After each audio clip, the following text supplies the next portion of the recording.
Tabletop Spotlight, brought to you by Dragon's Lair Comics and Fantasy.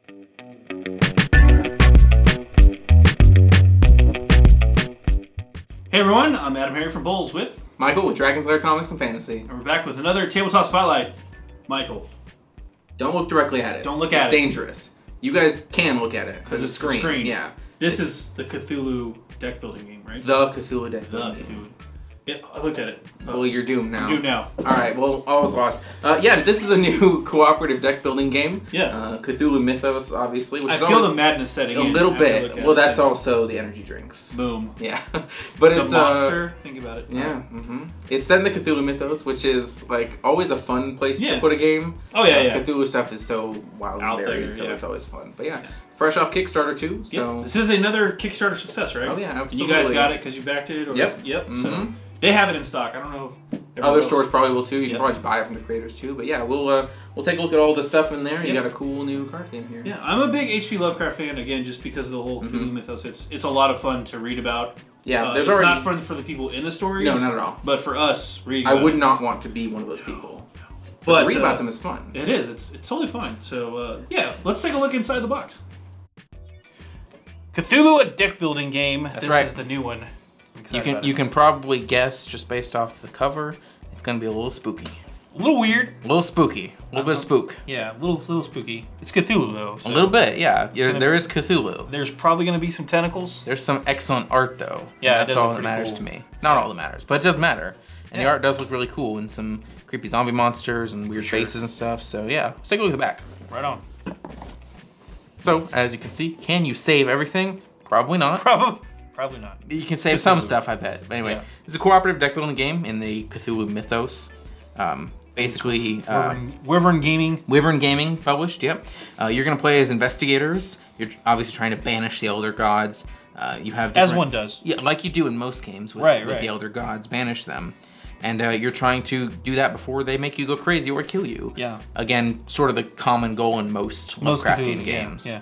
So are you ready to brave the madness and open this box up? No, but we're going to anyway. All right. As a reference, by the way, there's a little QR code down here. Yep. I don't know if you can see that. After this video, of course, go ahead and scan that. You can learn how to play better than from us. All right. But we'll tell you anyway. There you go. QR code. Good to go. Scan it. Okay, you watch your chance. Let's open it up. Dun, dun, dun. The screams of 1,000 minds. Oh my god! Okay, I can't get it open. The minds are stuck. There it goes. Oh my god! There we go. So we got some investigators here. It smells like fresh madness. You smell that? You guys don't. We do. Smell-o-vision. It's necessary. Here's the instruction journal. We'll get to that in a second. I'll take that one. You'll take that one. Yep. Obviously, like I said, these are some of your investigator player cards. Hunter. We'll get to in a second. I think his name is Rick Hunter. Maybe. Yeah. Maybe. I was thinking more like Jeff. Jeff Hunter? Jeff Hunter. Maybe his first name is Hunter. Hunter McGavin. Hunter McGavin, that's it. We nailed it. Nailed it. All right. Hey, so also, there's a QR code. QR again. One more time. Second chance. Right, there you go. You missed your second chance. So we have some decks of cards here. This is called the library cards. You probably can't read that very well with the glare, but we'll crack some of these open and take a look in a little bit. On. You get some sweet Cthulhu weirdness tokens, standees and stuff. Not standees, but tokens. All right. This is your little deck of Elder Gods who you'll be dueling, presumably, with. Probably trying to stop those guys. Yeah. From showing up. They do stuff. Looks like a pack of dividers for your cards. Always useful. Those in there. Yeah. Put them in there. This is going to be your minion deck, who the Elder Gods will send at you. So you have stuff like the Blue Flame Elemental. I bet he doesn't sound like a... No. Yeah. You have a Mythos deck here. Yep. Insanity. That's for you. Linsanity. Linsanity. Yep. That's the new... Go crazy! It's the new Cthulhu musical from Lin-Manuel Miranda. I've seen it. Logbook. This is some other effects and things that we'll get to.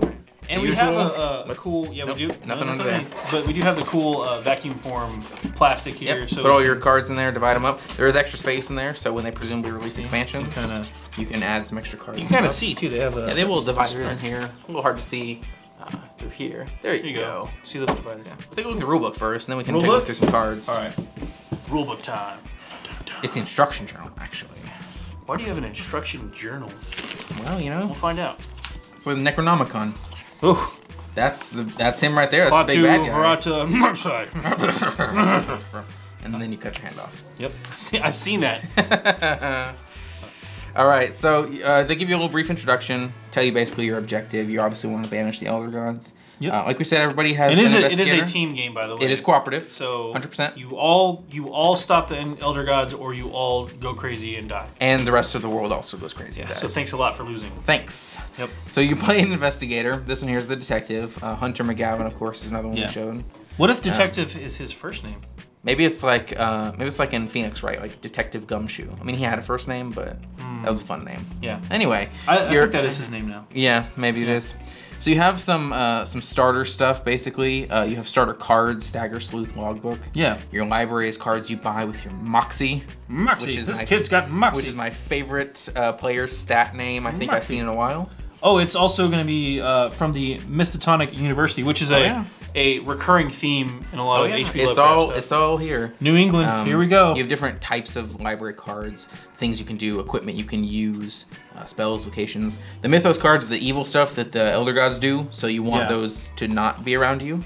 Yeah, no. You don't want them doing their... I heard they destroy the fabric of reality. That's what it says. Yeah. Yeah. So their dark machinations, not really the best things to have around you. Not good for your mox. No. And you have your Elder Gods, you choose your antagonist in the game.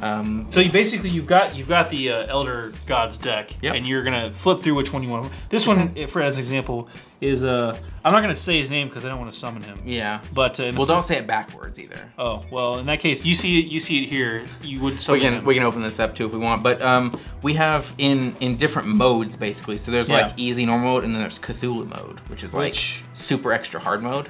Or crazy insanity mode. Insanity. It's literally called insanity mode. But yeah, you get extra Elder Gods that you have to defeat. So if you're a little bored of the basic game, that's what you want to do there. Stepping up that difficulty. Basic setup, and then your game phases there. I'm gonna open these up real quick. While you're doing that, I'm gonna go through the game phases. We've got the planning phase, which is during this phase, nothing can be done to the Elder Gods or minions directly. That's where your investigators do all of your actions on your turn. You've got things like fill Mystotonic University with 5 cards from the main library, face up. Each investigator draws 5 cards in their personal library deck. Each investigator, in an order of players choosing, takes a turn doing preparation, research, and final preparation. So preparation is when you play cards. Research is when you use any of your Moxie. Moxie you gained to activate cards in the preparation to purchase new cards from the university. So it is a deck building game, so you're going to be buying new cards, adding them to your old deck, shuffling those back up as you get to the bottom of that deck, and then drawing more cards. So it's a cyclical thing where you're trying to basically make the best, most efficient deck you can. Absolutely. It is a deck building game in the end. So if you've never played a deck building game, that's basically how they work. But yeah, after each investigator finishes research, refill the university, and then you fight. And then you fight with the final preparation. So it's combat. The Elder Gods do their Mythos stuff. They have special actions. They can damage you or do other bad things. They have their minions that also do similar things. That's horrifying art, by the way. And then you get some investigator things. So you get special abilities. Equipment can probably help you with that. You fight, you see what happens, and then you clean up. So just depends on how well you are equipped and what you can get up to. And again, you're gonna get better as the game progresses. For sure, it's gonna be tough at the beginning. Yeah, but hopefully you're gonna get that tipping point when you can recover health and sanity and hit them back. So you do have special rules. Somebody can die. You know, if you die and you run out of cards and you have none in your hand, you'll die, and there's special death rules. There's also special rules for, you know, what happens if you're at your maximum health. You obviously can't go above that. You know? Right. You know, you always multiply stuff and then add a subtract modifier. So that's what I was talking about just here. clarification. Your personal library is basically your deck. If you run out of cards in your personal library, you shuffle your personal discard pile and create a new deck. So when you add new cards, they go directly in your discard pile, so you can draw them later. Now, if all of your cards get destroyed somehow, then you can't shuffle a new card in. That's when you're dead. So, but yeah, and there's a special insanity rule. Once your sanity is at 0, then you know just don't get to go at the end of your next round. But if it's still at 0 at the end of that next round, then you die. Whoops. Yep, it'll happen. So your buddies better give you back your sanity. Pretty much. And then we get into just the acknowledgements and contributors stuff for the game. So yeah, we can take a look at some of the cards. Obviously, you can see ages 14 to Cthulhu. Right on. You know, if you're Cthulhu, you can play this game. Should take you 45 to 120 minutes. Really nicely compacted for saving the universe. Yeah. And 1 to 6 players. So let's take a look at the library cards to give people an example. I put some Elder God cards here. Booyah. There's the man himself. Man, the thing probably.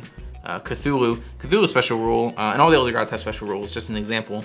Cthulhu says every card played by an investigator during the combat phase, that investigator will automatically lose his sanity. So even just doing things against Cthulhu makes you go crazy. So that is a tough one. And each Elder God has different number at the top of its card that is presumably its health or life force, basically, to defeat it. Okay, so here's an example of some of the library cards you can get here. These are kind of like the actions the player's gonna get. So I think you start the game with some basics in your deck. But Adrenaline is a good example here. When you play this card, you lose 1 health, you discard 1 card, and you draw 2 cards. Helps you get good stuff in your hand. If it helps you mill through your deck. Yeah. So it's a common thing there. Equipment. This is a bandage. Heal 2 damage. Health damage specifically. Health damage, not insanity damage. Yeah. But you can see it's here. From Acme. Everything's from Acme. Yeah, they make everything. I think it has a cost of 3. So I think if you want to purchase more of these from basically getting it from Miskatonic University. It costs Moxie. You'll need your Moxie. Get your Moxie, kid. This boss relief here, decreased damaging effects done to you by 5, which seems pretty legit. You've studied these gods before and you know all about them. The Black Stone. This is a big one. It costs a lot. It's a location, but it doubles all effects of spells, which is kind of cool. So if you cast a spell, it's super good on the Black Stone. But you get the idea here. Just stuff you do against. Oh, blood sacrifice. That's hardcore. That is pretty hardcore. It can keep moving. Equipment here's body armor. Health loss is reduced by 2. Seems That's legit. Style and body armor, by the way. That is legit. I'd wear that in public. Bourbon Street. Oh yeah. Yeah. Voodoo Doll does 2 times damage to the Elder Gods and 1 time to each active minion. So if you have Voodoo Doll, then super boosted by being on Bourbon Street. Heck yeah, just like real life. Classic. Brass Gain Knuckles Moxie. gives you some Moxie. Moxie, kid. Punch stuff in the face. Get Moxie. Anyway. You get the idea here. That's kind of there's some a ton of cards. There's a lot. That was only like a third of the deck. There's a lot more to go through. Oh yeah. Yeah, we got the Elder God cards, we got the library cards. There are the minion cards. We don't need to open all these up, but you can see a minion here, a blue flame elemental. This one will do 2 health damage to every investigator. Yep. So it is pretty tough. Stagger. This was one of your starter cards here. You feel oddly weak. So not much help there in your hand. Doesn't really do much for you. This is one of those cards that you could discard though. Yeah, this is one of those cards that you destroy to get out of your deck. And then the kind of like in Legendary or whatever. You have those like useless shield agents. Right. Yeah, you get those out of your deck. You get your good stuff back. I call them lambs to the slaughter. Okay. But that's pretty much everything. That's Cthulhu. Like I said, I love the art. Oh, and we did talk about the Hunter cards. Ah, yes. We did look Hunter at McGavin. Hunter McGavin. The investigators. Yeah. But yeah, there's a ton. Should we open this up? Sure. There's quite a few. Let me see this here. There's probably some cool ones in here that aren't Hunter McGavin. Debatable. Hunter McGavin is clearly the coolest. His name's McGavin. It's like MacGyver, but McGavin. He kind of looks like John Constantine. Yeah. I'll see in a second here, but. You think Constantine could take on Cthulhu? Oh, absolutely. I think he has. Anyway, there's the Hunter. Little Constantine look. He's got the pipe. But yeah, there's a lot of different ones. Grifter. That's another cool DC character. Yeah. Oh, Bartender classic. So a lot of different investigators. There's Detective Gumshoe. Detective Gumshoe. Curator. Interesting. Oh, we got a boxer. He's got all the Moxie, I bet. Yeah. Check those gloves for brass knuckles. Oh, yeah. And you can see up at the top here, you have your different stats of health and insanity. Yeah, and it looks like, for the most part, you got the same stats. They're pretty equal. Most people tend to be equal. Obviously, like, this time traveler is different from, this psychiatrist. Now, that one's Rex Hunter. Is it? Yeah, he's got a shirt that says Cthulhu on it, which is... Oh, he went to Cthulhu's show. Do you think he's wearing that ironically? Maybe. Maybe. This is a psychiatrist. Looks a little bit like Gillian Anderson's character from Hannibal. Have you ever seen that? Oh my god. There's a professor. Also with a pipe. There's pipes. There's pipes. Mobster. He's got Moxie. He's got Moxie to spare. Right. Mortician? Mortician. Oh well, that happens. Fun fact, always thought being a mortician would be an interesting job. Not a lot of people talking back to you. Yeah, it'd be kind of spooky, but I think it'd be an interesting job. So yeah, a lot of different investigators you can play with special abilities, different levels of health and sanity. Considering there's only 6 players in this game, that's a lot of choices. Lots of choices, and again, they all have a backstory, a special ability, and then something that happens to them after death. I'm just curious now what happens to the mortician after death, because. They may leech 1 health from an Elder God as she did, which is her special ability. She can use Moxie to steal health from them with her necromagic. She's got Moxie, kid. All right. That is Cthulhu, a deck building game. Looks interesting. It's pretty sweet. The art style I'm really liking a lot. So yeah. Let's hop out for a real quick recap. That was Cthulhu, a deck building game. There you go. Pretty cool stuff. I gotta say, I really like the art. Yeah, the art's really enjoyable. It reminds me a lot of like early Vertigo comics. Oh yeah. Like kind of like Sandman. Yeah, for sure. Little fables kind of. For So sure. you read that stuff and you like that kind of style, you'll probably like this one. But, Yeah. like you said, it's really cool. It's got theme, that obviously. weird, like creepy dreamscape kind of look to it. Yeah. Which is totally Fits appropriate. perfectly well with all the Lovecraftian ideas. So yeah, pretty cool game. Yeah. Well, let's crunch the numbers on it real quick. This is of course a new one from like the Kickstarter. Hot off the Kickstarter and presses, the if you Wyvern will. Games. Wyvern Games or Wyvern, however you pronounce it. Wherever you're from. What's the price point on this one? This will be about $60. Depends on if you're buying it direct from the publishers. If you buy it at your store, they might mark it up differently. Right on. Probably around that though. So average board game price. Yeah. And then it's gonna run you gameplay wise. It's gonna be about 40 minutes to 120 minutes, depending. Yeah. Probably on how many players. Which, 1 to 6. 1 to 6. I think. So you can't play solo. 1 to 6? It is 1 to 6. I was right. So you can play solo if you choose to. Yeah. Or you can drag 6 Probably friends better. along Probably better to the make house. 5 of your friends go crazy Yeah, too. it's more fun that way. Yeah. And it is 14 and up just because it is slightly, Little mature. a little bit. Just the ideas behind all the crazy Cthulhu stuff. But yeah, check that out. It's in stores right now. It is. I'm AdamHarry from Bowles. I'm Michael with Dragon's Lair Comics and Fantasy. And this has been another Tabletop Spotlight. Thanks for watching. Tabletop Spotlight brought to you by Dragon's Lair Comics and Fantasy. Thanks for watching.